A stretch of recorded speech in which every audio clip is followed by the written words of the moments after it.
check. Hey, it's Shaniqua Levin here with Every Child Matters and Liuba, Gretchen, Shirley, who's running for Congress. In which district? New York 2nd District against Peter King. And that covers what areas? It covers from Seaford to Little Pass, Sayville, up to Wyandanch, Wheatley Heights, and it's about 65% in Suffolk County, 35% in Nassau County. Awesome. And I'm here today because Liuba's at the Wyandanch Park having a meet and greet. And you know, I'm always on the campaign trail, so I came here to ask her some questions about what she plans to do for children. Now, Liuba, we know that you got an amazing law passed to be able to use some of your funds to take care of childcare. On the local level, that's great for you personally. What do you plan to do if elected for Congress for all children? Absolutely. So the exciting thing with the FEC ruling, which the Federal Election Commission, I put in a request to be able to use some of my campaign funds on childcare, because there is a reason that we have so many millionaires in Congress. It's very difficult for an average person to take a year or a year and a half off of their life with no salary, work 24/7, and still manage the cost of childcare and mortgage and school loans and taxes. And so we're missing out on this critical voice of parents of young children in Congress, people of color, people from diverse socioeconomic backgrounds. We're not having the important conversation about affordable quality childcare, about universal pre-K, about paid family leave, about health care that we should be having. If we had more parents in office who relied on CHIP for their children's health care, we wouldn't have representatives who let funding for CHIP lapse. And we absolutely need to have quality, affordable childcare in this country. Right now, it's actually more expensive to put your infant in daycare than it is to send your teenager to a four-year public college. And for the first time in the last 40 years, the percentage of women who are staying home is actually increasing because it makes economic sense. It's unaffordable for women, for fathers to put their children in daycare right now, so a lot of people are staying home. But if we had similar labor force participation rates to Canada or Germany, countries that have paid family leave, that have quality, affordable childcare, that have universal pre-K, we would have another $500 billion more in our economy. So this is not, a lot of people say this is a women's issue. It's not a women's issue. It's a family issue. It's an economic issue. It is affecting our ability to develop our country. And I mean, we're talking about the next generation of taxpayers. Babies in this country deserve the best start in life.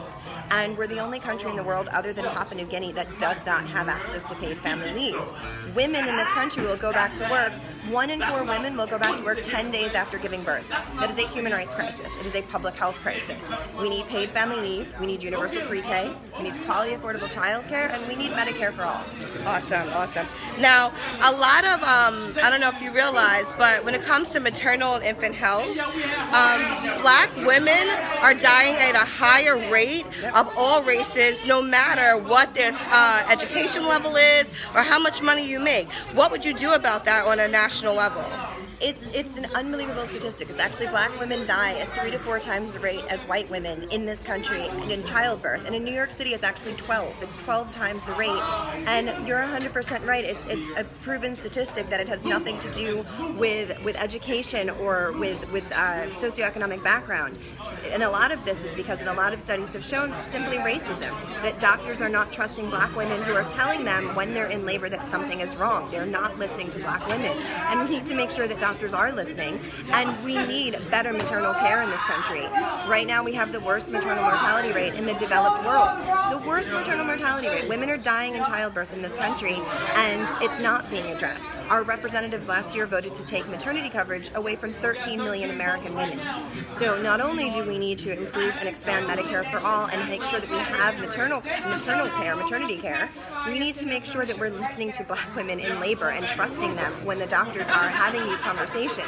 And that's something that's not happening right now. And we need to start that discussion. Awesome. And then my last question, would it be about the bail reform system?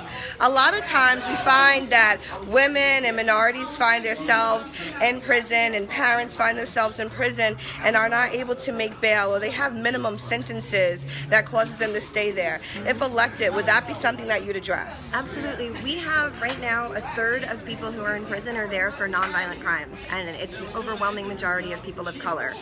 the war on drugs actually made it was a war on people. If you look at black children, 25% of black children have had a parent in the prison system versus 4% of white children. And that number has increased drastically, almost 4 times since the 1980s because of this war on drugs.